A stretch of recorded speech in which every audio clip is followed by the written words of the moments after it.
बिस्मिल्लाहिर्रहमानिर्रहीम। आज हम बच्चों को लेकर जा रहे हैं एक आर्कियोलॉजिकल साइट के विज़िट पर। इस्लामाबाद में I-11 एक सेक्टर है, वहाँ पर एक आर्कियोलॉजिकल माउंड है जहाँ पर 5000 साल पुरानी जो है वो तहज़ीब के आसार मौजूद हैं। उनके बर्तनों के टुकड़े, टेराकोटा, पॉटरी और इस तरह बीड्स और बैंगल्स वगैरह वो हमें मिलती हैं। यहाँ पर मुख्तलिफ यहाँ चीज़ें लोगों ने डिस्कवर की हैं।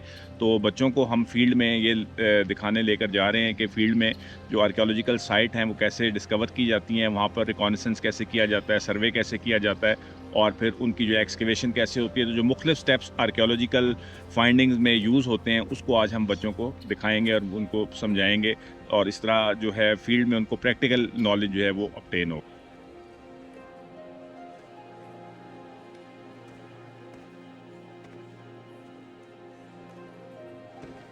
राइट नाउ इस वक्त हम I-11 के आर्कियोलॉजिकल माउंट पे मौजूद हैं हमारे सरवानी के साथ। और इस जगह पे हम लोगों ने आज विज़िट किया है जो कि हमारा फ़र्स्ट टाइम था। हम लोगों ने बुक्स में इन जैसी जगहों के बारे में और इस जैसी और भी अलग जगहों के बारे में पढ़ा है, लेकिन आज प्रैक्टिकली यहाँ पे आके इन चीज़ों को देख के हमें ज़्यादा बेहतर अंदाज़ा हो रहा है, क्योंकि यहाँ पर इंडस वैली सिविलाइजेशन की पोट्री भी मौजूद है, आर्टिफैक्ट्स काफ़ी ज़्यादा मौजूद हैं। ये जो है अभी टेराकोटा पॉटरी के कुछ शॉट मैंने उठाए हुए हैं। और इंडस वैली सिविलाइजेशन आपको पता है कि कहाँ पर है? मोहनजोदाड़ो हड़प्पा के इलाके में है, सिंध में और पंजाब के इलाकों में। तो इतनी दूर, सैकड़ों किलोमीटर दूर, उस दौर में ज़ाहिर है रास्ते में जंगल थे, दरिया थे, तो इस तरह की फैसिलिटीज़ तो नहीं थी कि लोग ट्रैवल कर लेते। तो ये ट्रैवल करना एक बहुत ही नामुमकिन सी बात थी और बहुत ही मुश्किल अमर था, लेकिन इसके बावजूद लोगों के दरमियान कनेक्शंस मौजूद थे, जिसका सबूत जो है ये बर्तन के टुकड़े हैं। या तो यहाँ से लोग वहाँ पर गए हैं या वहाँ से लोग माइग्रेट होकर यहाँ पर आकर जो है वो आबाद हुए हैं। तो ये जो टीला आपको नज़र आ रहा है, इसके ऊपर सक्सेसिव सिविलाइजेशंस रही हैं। अब ये ब्रॉन्ज एज के आपको बर्तनों के टुकड़े मिल रहे हैं। इसके बाद यहाँ पर जो है वो बुद्धिस्ट दौर में भी लोग आबाद थे और बुद्धिस्ट दौर का स्तूपा जो है उसके आसार भी यहाँ पर दिखाई देते हैं। वो आपको जो है वो अभी ऊपर जाएंगे तो साइड में वॉल जो है इरोड हुई हुई है। ये नाला लई जो गुजर रही है, इसने इस टीले की एक साइड को मुकम्मल इरोड कर दिया है और वहाँ से जो है वो दीवार के मैशनरी वॉल के आसार जो हैं वो दिखाई देते हैं। हम आर्कियोलॉजिकल माउंट ऑफ I-11 में मौजूद हैं और ये जगह एक आर्कियोलॉजिकल साइट है जिसके बारे में हमने किसी के साथ रहने वालों को भी इसके बारे में, इसकी इम्पोर्टेंस के बारे में कुछ नहीं पता। आज हमें यहाँ पे आने के बाद इस जगह की इम्पोर्टेंस के बारे में पता चला। यहाँ पे हमने बहुत सारी टेराकोटा डिफरेंट उसकी फॉर्म्स हमने फाइंड आउट की यहाँ पे, जो कि हम पुराने टाइम्स में हमारे पास आज भी मोहनजोदड़ो या उस तरह की हिस्टोरिकल साइट से हमें टेराकोटा फ्रेम्स वगैरह मिलते हैं, उससे मिलता जुलता है। तो यहाँ पर जो बर्तनों के आसार मिले हैं उससे यही जाहिर होता है कि यहाँ पर ब्रॉन्ज एज में इंसान जो हैं वो आबाद थे। और अब ये इस पर मज़ीद रिसर्च की ज़रूरत है कि ये लोग जो हैं आया वहाँ से आए थे ब्रॉन्ज एज के कोलैप्स के बाद इंडस वैली से वाली साइड से, या इनके आपस में राब्ते थे तिजारती उस दौर में और ये लोग जो है आपस में मिलते जुलते थे। तो इस पर अगर एक तफसीली जो है वो रिसर्च प्रोजेक्ट शुरू किया जाए तो इससे जो है वो अंदाज़ा लगाया जा सकता है। तो अभी आगे चलकर हम आपको मुख्तलिफ जो है वो टुकड़े दिखाएंगे आर्टिफैक्ट्स के, जो जगह जगह बिखरे पड़े हैं। यहाँ से बीड्स भी निकले हैं, इसके अलावा यहाँ से जो है वो चूड़ियों के टुकड़े और बहुत से जो है वो आर्टिफैक्ट्स लोगों ने कलेक्ट किए हैं। तो ख़ासकर जब बारिश होती है, बारिश के बाद जब ये इरोजन शुरू होती है टीले के ऊपर, तो इसमें से मुख्तलिफ चीज़ें जो है वो निकलना शुरू हो जाती हैं और लोग जो है ख़ुद भी यहाँ से निकाल कर इसको बेच रहे हैं। तो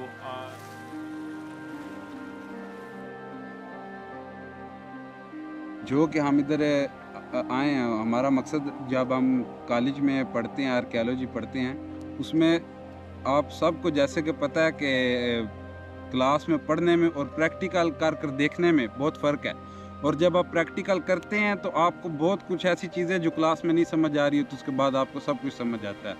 और मेरी दरख्वास्त है आप सब से, गवर्नमेंट से भी दरख्वास्त है और आप अपने भाइयों से भी दरख्वास्त है कि इस जगह को बचा लिया जाए, क्योंकि आप देख सकते हैं इस जगह के इर्द गिर्द बहुत सी आबादी हो चुकी है और अगर कुछ सालों में गवर्नमेंट ने इसके ख़िलाफ़ कोई स्टैंड ना लिया तो बहुत जल्द ये ख़त्म हो जाएगा और हम एक बहुत ही कीमती माउंट से महरूम हो जाएंगे।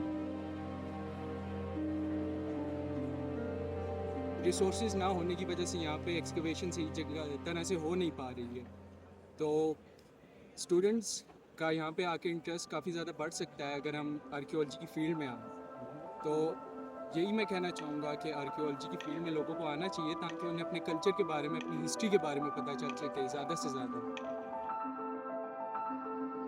आर्कियोलॉजिकल माउंट के बाद हम इनको बच्चों को लेकर आए हैं अब G13 में। और G13 का जो मॉडर्न सेक्टर है, यहाँ पर एक पार्क मौजूद है जिसको रॉक लिजर्ड पार्क कहा जाता है। चूँकि ये जो आपको सामने रॉक दिखाई दे रही है, इसकी शक्ल बिल्कुल एक लिजर्ड से मुशाबहत रखती है अगर एक ख़ास एंगल से इसको हम देखें तो।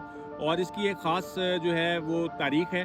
ये जगह जो है वो पैलियोलिथिक दौर का जो इंसान था उसके ज़ेर इस्तेमाल रही है। सामने आपको जो है शेल्टर नज़र आ रहा है, ये पैलियोलिथिक जो मैन था उसके शेल्टर था। यहाँ से उसके जो है वो स्टोन टूल्स मिले हैं। इसके अलावा इस रॉक के ऊपर कप मार्क्स मौजूद हैं जो कि उस दौर के उसको जो है वो ज़ाहिर करते हैं।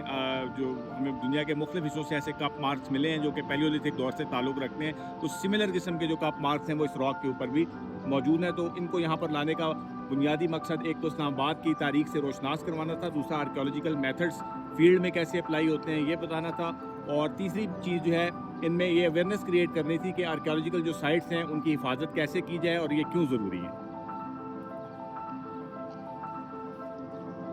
तो आप ये देखेंगे कि यहाँ पर बिल्कुल जंगलात थे, ऊंचे नीचे टीले थे, झाड़ियाँ थीं, और अब आपको जो है वो एक पूरा अर्बन लैंडस्केप नज़र आ रहा है। तो हमारा माइंड तो टाइम ट्रैवल करके पहुँच सकता है ना माजी में, तो अगर आप उसको फील करें तो आपको महसूस होगा कि लोग कैसे ऊंची जगहों का इंतखाब क्यों किया करते थे।